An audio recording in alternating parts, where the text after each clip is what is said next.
शान्ति। मीठे प्यारे बाप दादाको आजको महावाक्य रहेको छ। मिति 2078 साल वैशाख 21 गते मङ्गलबार, तदनुसार 4/5/2021 को। बाबा आज हामीलाई मुख्य सारमा बताउनुहुन्छ, मिठे बच्चे आफूले आफैसँग सोध, म कति समय बाबाको यादमा रहन्छु। देही अभिमानी स्थिति कति समय रहन्छ। बाबा हामीलाई आज मुख्य सारमा बताउनुहुन्छ कि हामी बच्चाहरूले जो अहिले रुहानी यात्रातर्फ हामी अगाडि बढिरहेको छौँ, तीव्र पुरुषार्थको लागि बाबाले त्यसैले हामी बच्चाहरूलाई भन्नुहुन्छ कि आफूले आफैलाई सोध्नु छ कि म कति समय बाबाको यादमा रहन्छु। देही अभिमानी स्थिति कति समय रहन्छ। यो प्रश्न आफैले आफैसँग हामी बच्चाहरूले सोध्नु छ। प्रश्नमा बाबा सोध्नुहुन्छ, तकदीरवान बच्चाले नै बाबाको कुन चाहिँ निर्देशन पालन गर्छ। तकदीरवान बच्चाले नै बाबाको कुन चाहिँ निर्देशन पालन गर्छ। उत्तरमा बाबा भन्नुहुन्छ, बाबाको निर्देशन छ, मिठे बच्चे आत्मा अभिमानी भव। तिमी सबै आत्माहरू पुरुष हौ, स्त्री होइनौ। बाबा हामीलाई बताउनुहुन्छ कि सदैव आत्मिक स्थितिमा टिक्नु छ, आफूलाई आत्मा सम्झिनु छ। र बाबा भन्नुहुन्छ, आत्मा हामी सबै पुरुष हौ, न कि स्त्री। तिम्रो आत्मामा नै सारा पाठ भरिएको छ। अब यही मेहनत वा अभ्यास गर, म कसरी देही अभिमानी रहन सक्छु। यही उच्च लक्ष्य हो। बाबा हामी बच्चाहरूको उच्च लक्ष्य बताउनुहुन्छ कि हामीले आफूलाई कहाँसम्म देही अभिमानी स्थितिमा टिकाउन सक्छौँ। यसैको अभ्यासमा सदैव तत्पर रहनु छ, मेहनत गर्नु छ।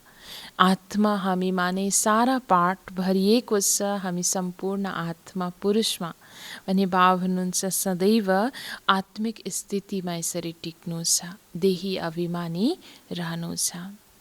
गीत छ आज, तकदीर जगाकर आई हूँ। ओम शान्ति। मीठा प्यारा रुहानी बच्चाहरूले गीत सुन्यो। रुहानी बच्चा अर्थात् जीवका आत्माहरूले भने, हामी नयाँ दुनियाँको तकदीर अर्थात् स्वर्गको तकदीर बनाएर रुहानी बाबासँग बसेका छौँ। उच्चभन्दा उच्च भाग्य हामीलाई मिलेको छ। बाबाको हामी बनेका छौँ। मुख्य कुरा त बाबालाई हामीले चिनेका छौँ, बाबाको परिचय पाएको छौँ र बाबाको साथमा अहिले बसेका छौँ। अब बच्चाहरू रुहानी अभिमानी अर्थात् आत्मा अभिमानी बन्नु छ। ठुलोभन्दा ठुलो मेहनत यो हो।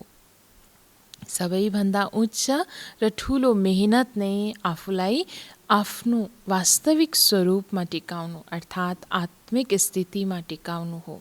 बाबा भन्नुहुन्छ, आफूलाई आत्मा सम्झ र यस्तो सम्झ, म आत्माले 84 जन्म लिएको हुँ।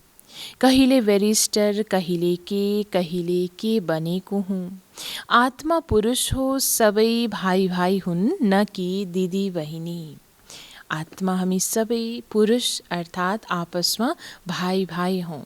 पुरुष कहिले पनि दिदी बहिनी हुँदैनन्। त्यसैले बाबा भन्नुहुन्छ, आत्मा पुरुष तिमी आपसमा भाइ भाइ हौ, न कि दिदी बहिनी। आत्माले भन्छ, यो मेरो शरीर हो, त्यसैले यस हिसाबले आत्मा पुरुष, यो शरीर स्त्री भयो। आत्मा पुरुष हामी हौँ भने स्त्री प्रकृतिलाई हामीले धारण गरेको छौँ। यो शरीरलाई भने यो शरीर हाम्रो स्त्री भयो। हरेक कुरालाई राम्रोसँग बुझ्नु छ। बाबाले धेरै विशाल महीन बुद्धि बनाउनुहुन्छ। बाबाले हामी बच्चाहरूको बुद्धिलाई अति विशाल मैनभन्दा मैन कुरालाई बुझ्ने यति विशाल बुद्धि मैन बुद्धि बाबाले बनाउनु भएको छ। अहिले तिमीलाई थाहा छ म आत्माले 84 जन्म लिएको छु। संस्कार राम्रो वा नराम्रो आत्मामा रहन्छ। ती संस्कारहरू अनुसार शरीर पनि त्यस्तै मिल्छ। सारा हिसाब आत्मामाथि छ। यसमा धेरै ठुलो मेहनत छ। जन्म जन्मान्तर लौकिक बाबालाई याद गर्यो, अब पारलौकिक बाबालाई याद गर्नु छ। 84 जन्मसम्म जन्म हामीले आफ्नो शरीरको पिता लौकिक पितालाई याद गर्यो भने अबको समय रहेको छ पारलौकिक बाबालाई याद गर्ने। आफूलाई घरिघरि आत्मा सम्झिनु छ। हामी आत्माले यो शरीर लिन्छौँ।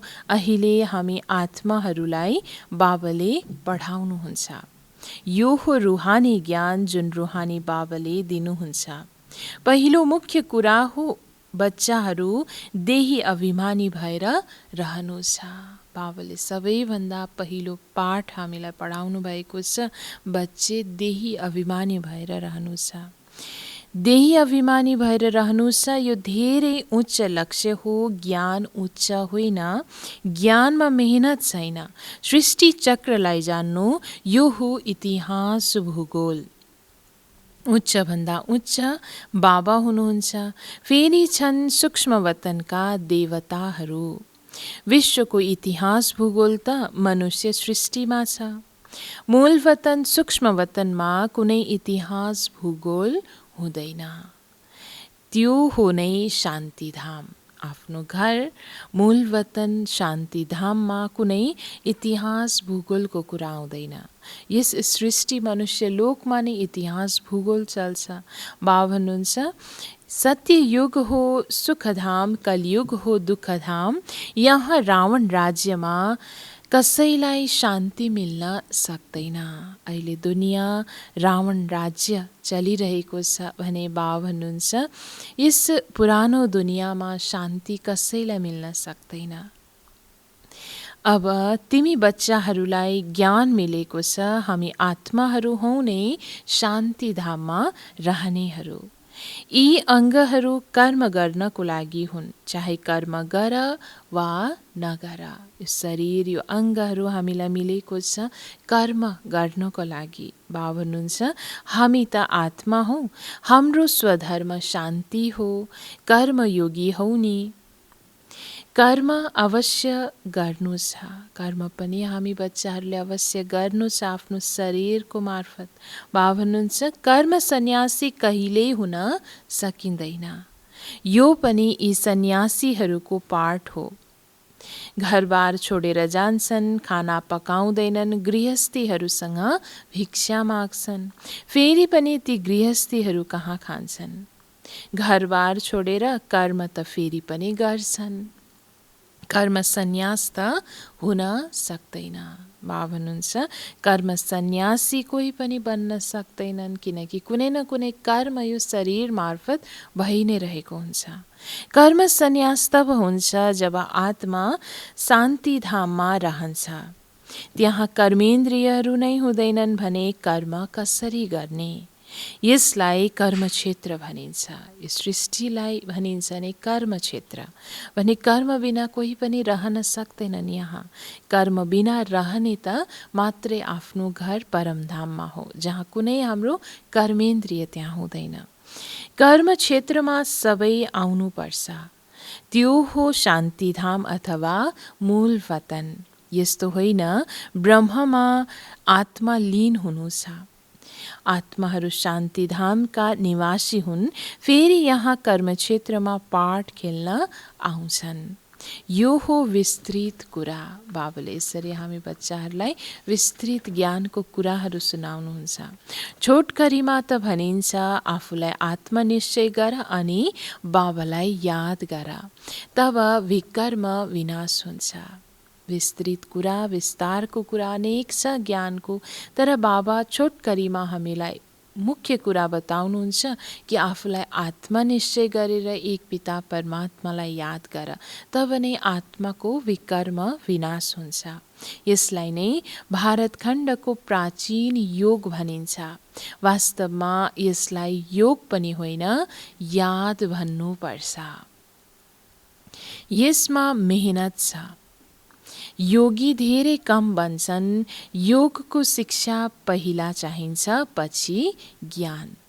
पहिला मुख्य हो बाबाको याद। जब बाबाको परिचय हामीलाई मिल्छ, बाबाको परिचय मिल्न साथ बाबाको यादमा रहनुहोस्। मुख्य कुरा नै बाबा यो हो भनेर बताउनुहुन्छ। बाबा भन्नुहुन्छ देही अभिमानी बन, यो हो रुहानी यादको यात्रा। ज्ञानको यात्रा होइन, यसमा धेरै मेहनत गर्नुपर्छ। कोही त बिके अर्थात् ब्रह्मकुमार कुमारीहरू कहलाउँछन्, तर बाबालाई याद गर्दैनन्। बाबा आएर ब्रह्माद्वारा तिमी बच्चाहरूलाई देही अभिमानी बनाउनुहुन्छ। यिनी देह अभिमानी थिए, अहिले देही अभिमानी बन्ने पुरुषार्थ चलिरहेको छ। स्वयं ब्रह्मा बाबा जसको शरीरको आधार लिएर बाबाले हामीलाई देही अभिमानी बनाउनुहुन्छ, उहाँ पनि देह अभिमानमा हुनुहुन्थ्यो भने देही अभिमानी बन्ने पुरुषार्थ गर्नुभयो। ब्रह्मा कुनै भगवान होइनन्, यहाँ त सबै मनुष्य मात्र पतित छन्। पावन श्रेष्ठचारी एउटा पनि छैन। आत्माको लागि नै भनिन्छ पुण्य आत्मा, पाप आत्मा। मनुष्यले पनि भन्छन् मेरो आत्मालाई हैरान नगर, तर बुझ्दैनन् म को हुँ। सोध्ने गरिन्छ हे जीवका आत्मा, तिमीले के धन्दा गर्छौ? भन्छन् म आत्माले यो शरीरद्वारा फलानो धन्दा गर्छु।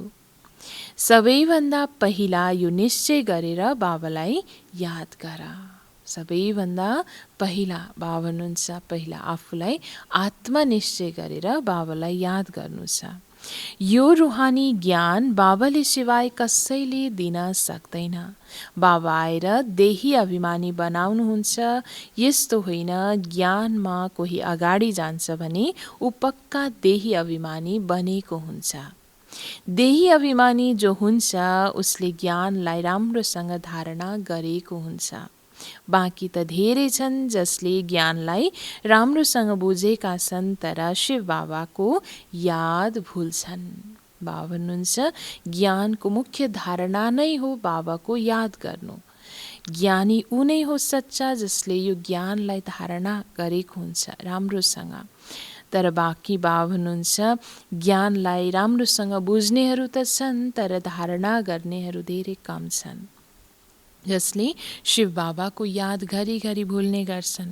घरिघरि आफूलाई आत्मा सम्झिएर बाबालाई याद गर्नु छ। यसमा जिन्न जस्तो हुनुपर्छ। जिन्नको कथा छ। बाबाले पनि यो काम दिनुहुन्छ, मलाई याद गर नत्र मायाले तिमीलाई खाइदिन्छ। माया हो जिन्न। जति बाबालाई याद गरिन्छ त्यति विकर्म विनाश हुन्छ र तिमीलाई धेरै खिचाव हुन्छ। मायाले उल्टो बनाएर तिमीलाई धेरै तुफानमा ल्याउँछ। बुद्धिमा यही याद रहोस् म आत्मा बाबाको बच्चा हुँ, यस खुसीमा रहनु छ। बाबा भन्नुहुन्छ सदैव यादको यात्रामा आफूलाई अगाडि बढाइरहनु छ। त्यति नै हामी आत्माको यसरी विकर्म विनाश हुँदै जानेछ र हामी आत्मा बाबाको साथमा त्यो खिचाव हाम्रो मजबुत हुँदै जानेछ। बाबा भन्नुहुन्छ तर मायाले हामी बच्चाहरूलाई उल्टो बनाउनु खोज्छ र अनेक तुफानमा ल्याउने गर्छ। र यो तुफानबाट मुक्त हुनको लागि मुख्य उपाय नै हो बाबाको याद। र यसै खुसीमा हामी सदैव रहनु छ। देहाभिमानमा आउनाले मायाले थप्पड लगाउँछ। हातमताईको खेल पनि देखाउँछन्। मूल्य राखेपछि हराउँछ। हातमताईको जुन कथामा त्यो आउने गर्छ कि उसको साथमा मुलहरा हुन्छ, जस कारणले गर्दा उसले अनेक विघ्नलाई पार गर्छ।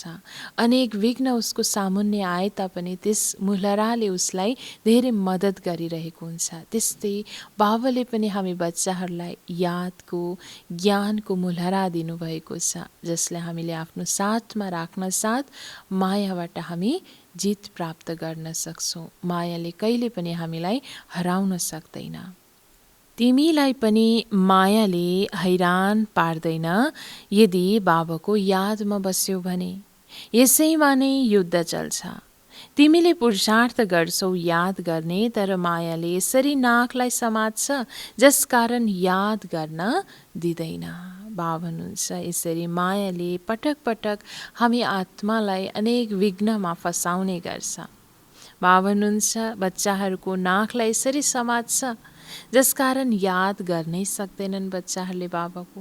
अनि बाबा हुनुहुन्छ सदैव यादमा, जब हामी मग्न रहन्छौँ, बाबाको यादमा रहन्छौँ भने मायाले हैरान पार्न सक्दैन। तिमी हैरान भएर सुत्छौ, मायासँग यति युद्ध चल्छ। मायाबाट हार खाएर बच्चाहरू हैरान भएर फेरि सुत्छन्। बाबा हुनुहुन्छ मायासँग यति युद्ध चल्छ। बाँकी विश्वको इतिहास भूगोल त धेरै सरल छ। तिमीलाई घरिघरि भनिन्छ सदैव सम्झ, अब हाम्रो 84 जन्म पुरा भयो, अब हामी जान्छौँ बाबासँग मिल्न। यो स्मृतिमा राख्नुहोस् सदैव। अहिलेको समय यो सङ्गम युगको अन्तिम समय, अन्तिम घडीमा छौँ भने बाबा हुनुहुन्छ यो हर पल स्मृतिमा राख्नुहोस् कि म 84 जन्म पार गरेर अहिले आएको छु भने अब हामी बच्चाहरूलाई जानुहोस् बाबाको साथमा आफ्नो घर शान्तिधाम। यो याद रहन मुस्किल छ, बाँकी कसैलाई सम्झाउन कुनै मुस्किल छैन। स्वयं यो स्मृतिमा राख्न गाह्रो भए तापनि बाबा हुनुहुन्छ कसैलाई सम्झाउन कुनै मुस्किल हुँदैन। यस्तो होइन मैले त धेरै राम्रो सम्झाउँछु। पहिला मुख्य कुरा नै छ यादको। बाबा हुनुहुन्छ प्रदर्शनीमा धेरै आउँछन्। पहिला पहिला यो पाठ सिकाउनु छ, आफूलाई आत्मनिश्चय गरेर बाबालाई याद गर, अनि तमो प्रधानबाट सत्व प्रधान बन्छौ। यसरी हरेक आत्मा जो कोही पनि नयाँ आउँछन्, बाबा हुनुहुन्छ उनीहरूलाई यो स्मृति दिलाउनु छ, यो पहिलो पहिलो पाठ सिकाउनु छ कि आफूलाई आत्मनिश्चय गरेर बाबालाई याद गर्नु छ। तब नै हामी आत्मा तमो प्रधानबाट सत्व प्रधान बन्न सक्छौँ। पहिलो पाठ नै यो दिनु छ। भारतको प्राचीन योग कसैले सिकाउन सक्दैन। बाबा जब आएर सिकाउनुहुन्छ तब सिक्न सकिन्छ। मनुष्यले मनुष्यलाई राजयोग सिकाउन सक्दैन, असम्भव छ। कोही पनि मनुष्यले मनुष्यलाई राजयोग, यो उच्चभन्दा उच्च प्राचीन योग जुन भगवान स्वयं आएर सिकाउनुहुन्छ, यो योग सिकाउन सक्दैन। बाबा भन्नुहुन्छ असम्भव छ। सत्य युगमा त हुन्छौ नै पावन, त्यहाँ त प्रारब्ध भोग्छौ, त्यहाँ ज्ञान अज्ञानको कुरै हुँदैन।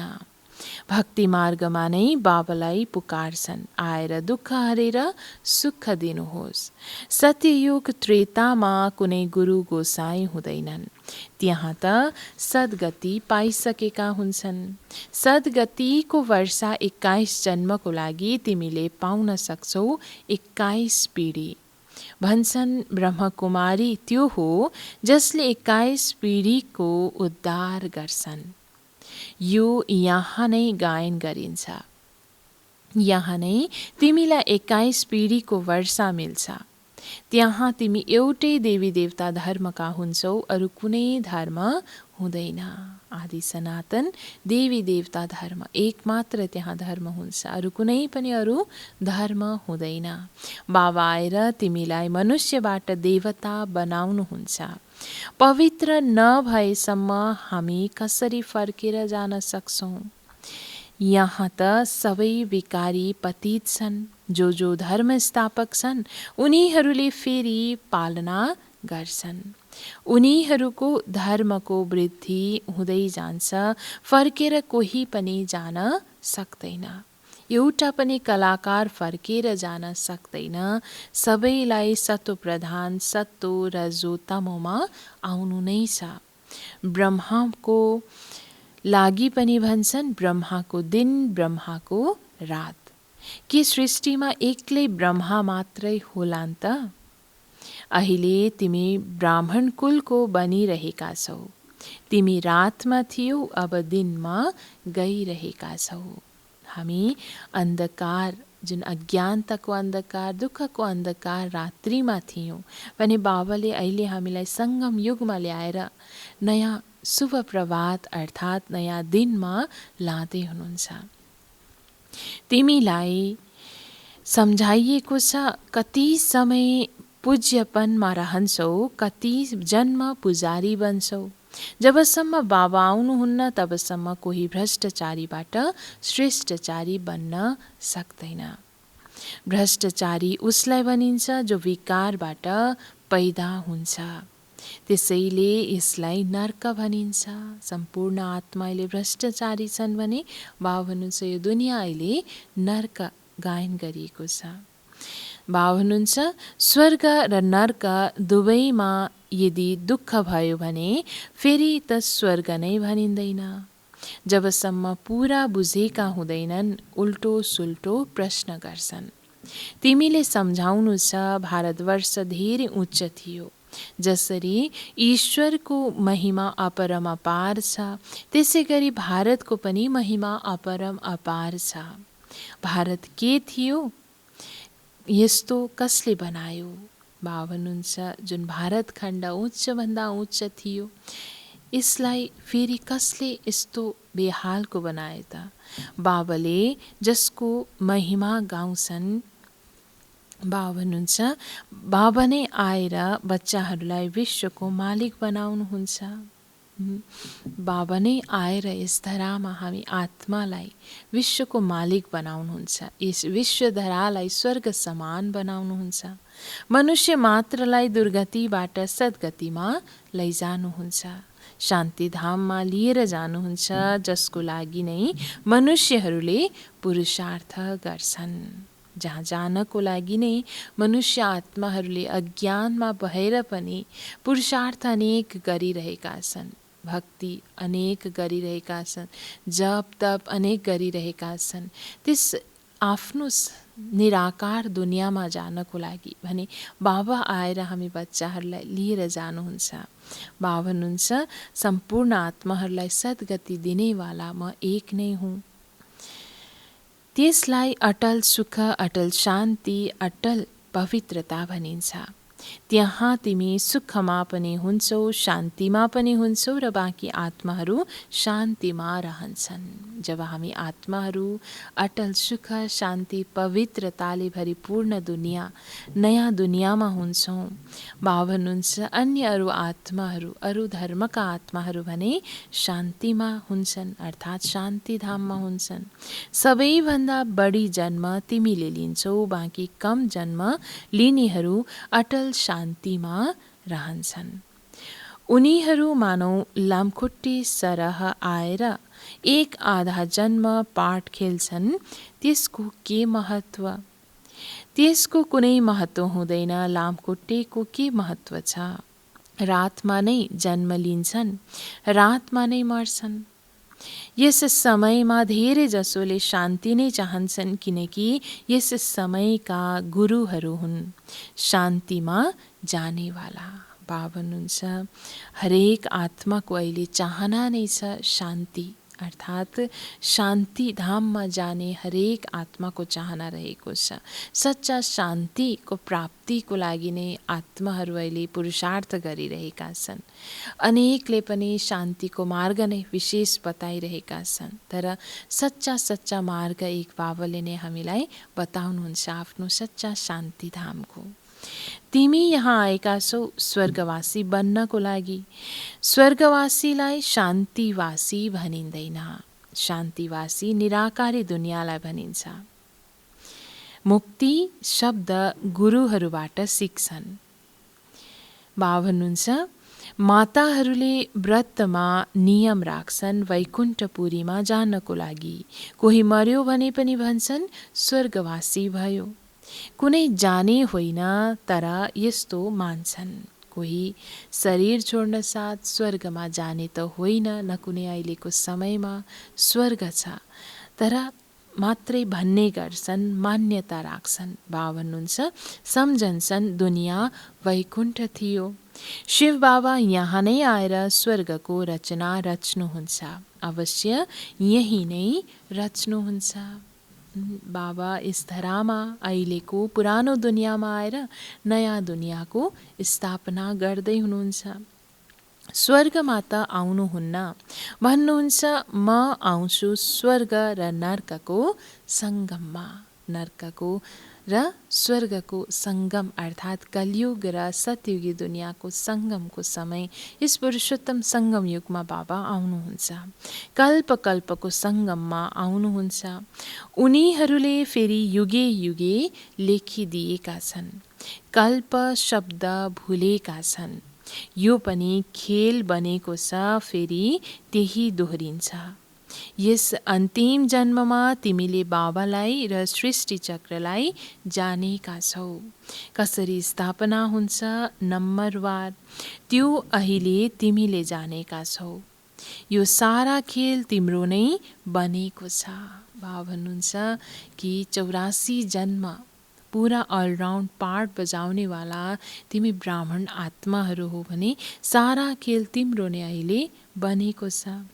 अहिले तिमीले बाबाद्वारा राजयोग सिक्छौ। बाबाको यादबाट नै राज्य पाउँछौ। चित्रहरू पनि छन् नि, यी सबै चित्र कसले बनायो? इनका कोही गुरु गोसाई त छैनन्। यदि कोही गुरु हुन्थे भने पनि गुरुका एउटै शिष्य मात्र कहाँ हुन्थे र? अनेक हुन्थे नि। यो ज्ञान एक बाबा सिवाय अरू कसैले जान्न सक्दैन। धेरैले सोध्छन् यी चित्र तिम्रो दादाले बनाउन लगाएका हुन्। यो त बाबाले दिव्य दृष्टिले साक्षात्कार गराउनु भएको हो। सुरुवातमा जब यज्ञको स्थापना भएको थियो र अहिलेसम्म पनि विशेष सोध्ने गर्छन् यी चित्रहरू, ज्ञानको अनेक चित्रहरू देखेर कि यो चित्र पक्कै पनि दादाले बनाउनु लागेको हुन्, अर्थात् ब्रह्माले बनाउनु लगाएका हुन् होला भने, तर बाबा भन्नुहुन्छ यो चित्र त विशेष बाबाले नै स्वयं दिव्य दृष्टिद्वारा साक्षात्कार गराएर तयार गराउनु भएको हो। वैकुण्ठको पनि साक्षात्कार गराउनु भएको छ। त्यहाँ कसरी विद्यालय चल्छ, के भाषा हुन्छ, सबै साक्षात्कार गरेका छन्। जब बच्चाहरू भट्टीमा थिए बाबाले बच्चाहरूलाई बहलाउनुहुन्थ्यो। कराचीमा केवल तिमी मात्र अलग रहेका थियौ, मानौ आफ्नै राजाई थियो। आफ्नो टाट, आफ्नो बात। बाबा भन्नुहुन्छ आफ्नै टाट, आफ्नै बात थियो बच्चाहरूको। जब यज्ञको सुरुवात भएको थियो भट्टीमा बाबाले राख्नु भएको थियो बच्चाहरूलाई र अनेक साक्षात्कार गराउनुहुन्थ्यो, बहलाउने गर्नुहुन्थ्यो। बाबा भन्नुहुन्छ अरू कसैले बुझ्नै सक्दैनथे, सम्झिन्थे यो खुदा प्रस्त हो। बाबाले सम्झाउनु भएको छ तिमी हो नन्स। एक बाबा, दोस्रो न कोही, नन बट वान।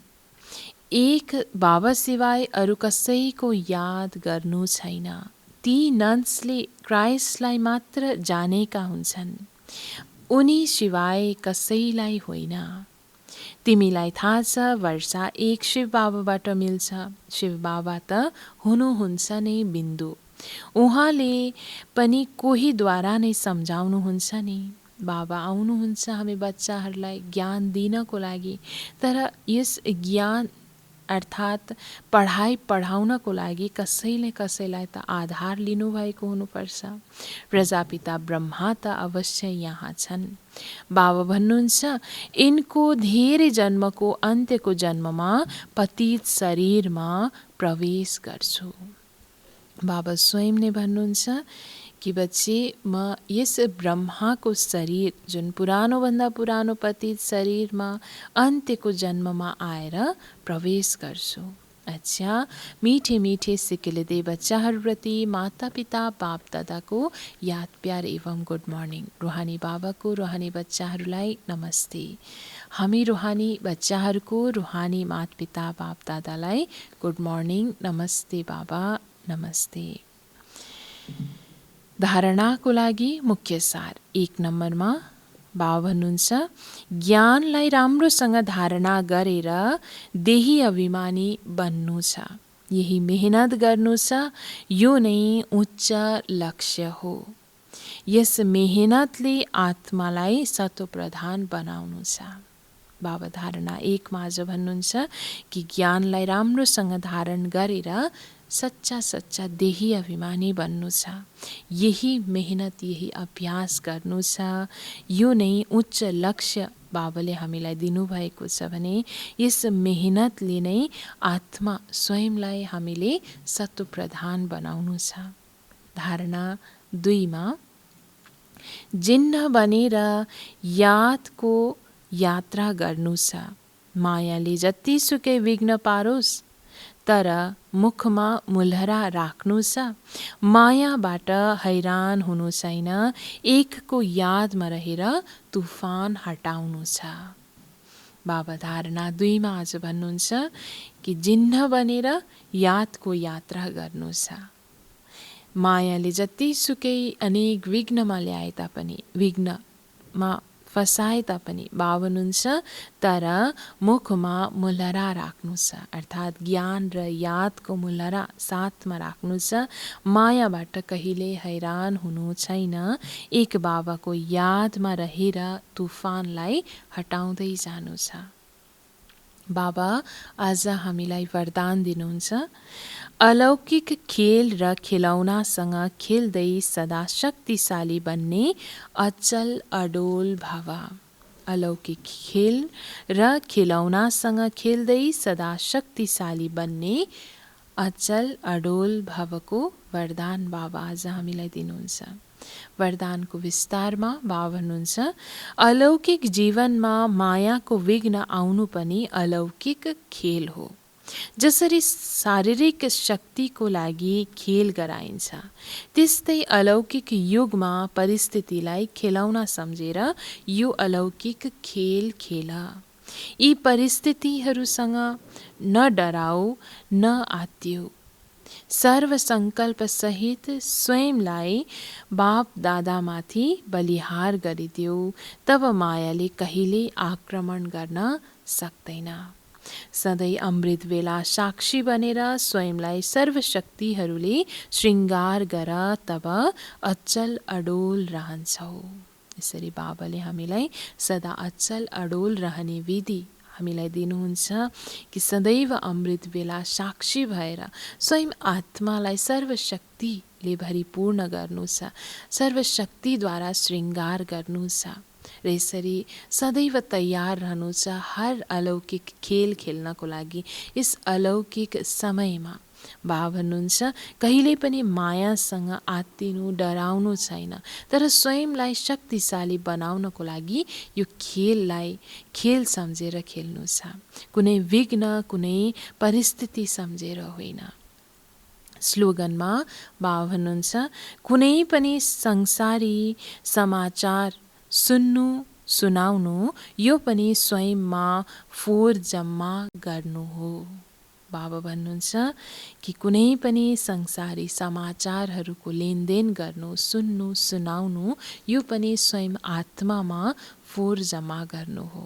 किनकि दुनियाँको अनेक संसारी कुराहरू जो व्यर्थ हुने गर्छ, साधारण हुने गर्छ, यसमा स्वयंलाई कहिले पनि हामीले अल्मलाउनु छैन। यो समय भनेको अति अमूल्य रहेको छ भने यस अमूल्य समयमा अमूल्य ज्ञानको नै हामीले लेनदेन गर्नु छ। ओम शान्ति।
आत्म अन्वेषण,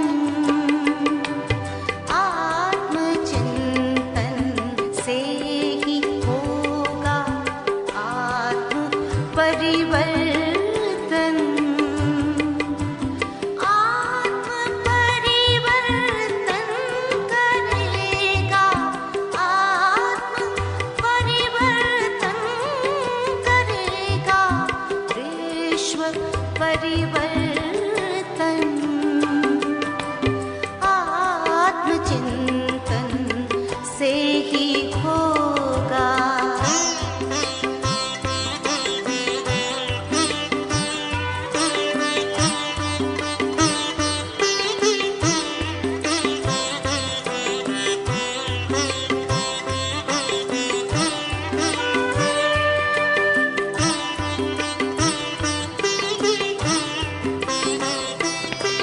तन से न्यारी दिव्य प्यारी मैं सचेतन आत्मा, तन से न्यारी दिव्य प्यारी मैं सचेतन आत्मा, सर्व शक्तिवान शिव मेरे पिता परमात्मा, सर्व शक्तिवान शिव मेरे पिता परमात्मा, उनके निर्देशन में मेरा, उनके निर्देशन में मेरा तन पे अनुशासन,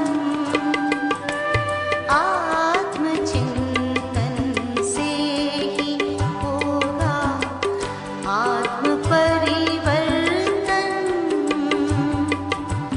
आत्म परिवर्तन करेगा, आत्म परिवर्तन करेगा, विश्व परिवर्तन